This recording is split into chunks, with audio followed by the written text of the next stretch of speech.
তো গরমে অনেকে ভাবে যে সক্স পরছি, গরমে কিন্তু অনেকেই পরে, তুমি অনেকেই জানো, অনেকেই পরে, যারা যারা পরে তারা কিন্তু কমফোর্টেবল ফিল হয়। আমার কিন্তু ভালো লাগে, কিন্তু হালকা তো একদম পাতলা আর খুবই নরম। ঠিক আছে, গরমে মানে গরমে যখন আমরা বাইরে রোদে যাই পায়ে প্রচুর পরিমাণে গায়ে ট্যান পড়ে যায়, তো সেই কারণে বিশেষ করে এই মানে সক্সগুলো পরা।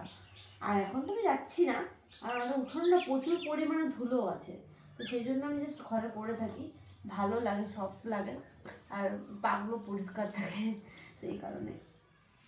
তো এই দেখো চলো, পড়া হয়ে গেছে, স্নান টানও হয়ে গেছে সকালবেলা, কিন্তু আমার সব কাজ হয়ে গেল, আমার একটা কাজ বাকি হয়ে গেছে গাইজ। এটা হচ্ছে কি, এখনো বিছানাপত্র বাগানো হয়নি, তো এখন আমি বিছানা বাগাবো।